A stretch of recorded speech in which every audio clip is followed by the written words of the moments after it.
L'intelligence artificielle est là et c'est une réalité. Soit tu t'adaptes, soit tu risques de vraiment le regretter. Et je pense que honnêtement, beaucoup de personnes n'ont plus le choix. Elles doivent s'adapter. C'est l'une des plus grandes révolutions de cette époque. Et tu peux rien faire parce qu'aujourd'hui, c'est dans nos quotidiens.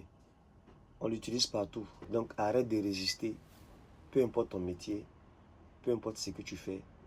Si vraiment tu penses que tu peux l'adapter à ton métier, vas-y. Ne résiste pas pour rien, s'il te plaît. Ne résiste pas pour rien. Et il y a des métiers, ça va. Il y a des métiers, ça va jusque-là. Mais il y a d'autres métiers, là, c'est une obligation. Par exemple, les infographes comme ça. C'est un métier pour des personnes qui ne vont pas s'adapter. Ça va être chaud plus tard. Parce qu'aujourd'hui, pour faire un logo, pour visualiser quelque chose, rapidement, tu vas dans les IA. Tu tapes en quelques secondes, tu as ton résultat. Avant, qu'est-ce qu'il fallait faire?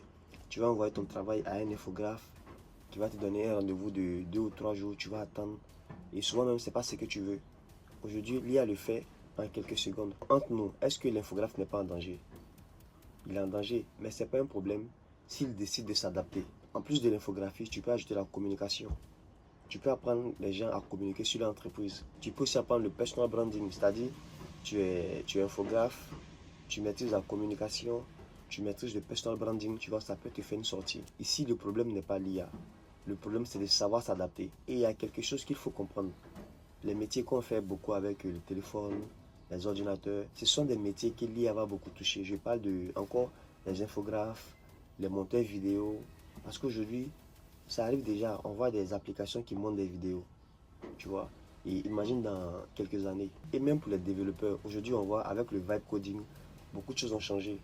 Tu peux te créer une application, un site avec ton téléphone, sans savoir coder.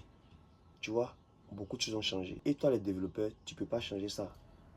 Tu ne peux pas changer ça. Ce que tu peux faire, c'est toi également t'adapter à la situation. En plus d'être développeur, apprends d'autres compétences. Apprends une ou deux autres compétences. Ça te fera peut-être 2 en 1 ou 3 en 1.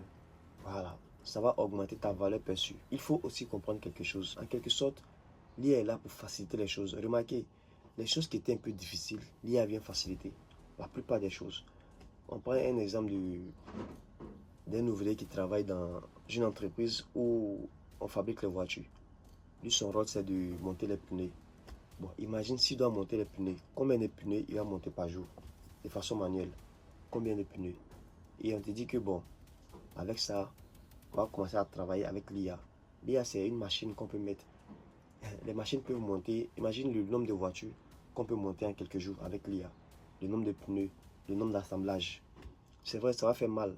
C'est vrai, il y a des gens qui vont perdre leur travail. Mais imaginez, entre des personnes qui ont monté des voitures, des pneus et tout ça, à une journée pour monter une voiture. Et s'il y a le fait avec 10, 15, 20 voitures par jour, peu importe ton métier, regarde vraiment si l'IA est une menace pour toi. Si c'est une menace, prépare-toi. Essaie d'apprendre d'autres compétences.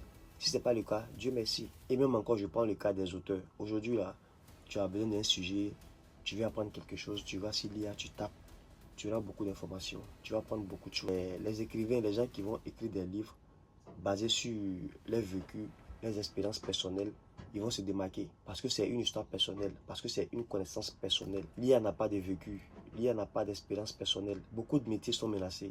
Beaucoup de métiers sont menacés, mais il y a aussi des portes de sortie. C'est à toi de savoir faire la part des choses. Et avec l'arrivée de l'IA aussi, voilà quelque chose qu'il faut prendre en compte. Le personal branding. Le personal branding.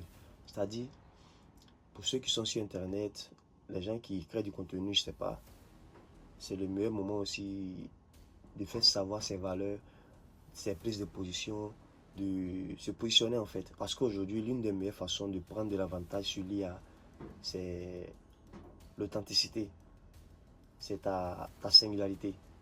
L'IA n'a pas de vécu, comme j'ai dit là. L'IA n'a pas d'expérience. L'IA n'a pas d'histoire à raconter. L'IA ne peut pas toucher les gens émotionnellement. Et toi, tu peux le faire. C'est ton avantage. En tant qu'être humain, c'est un avantage pour toi. Et également, j'oubliais, même dans le domaine commercial.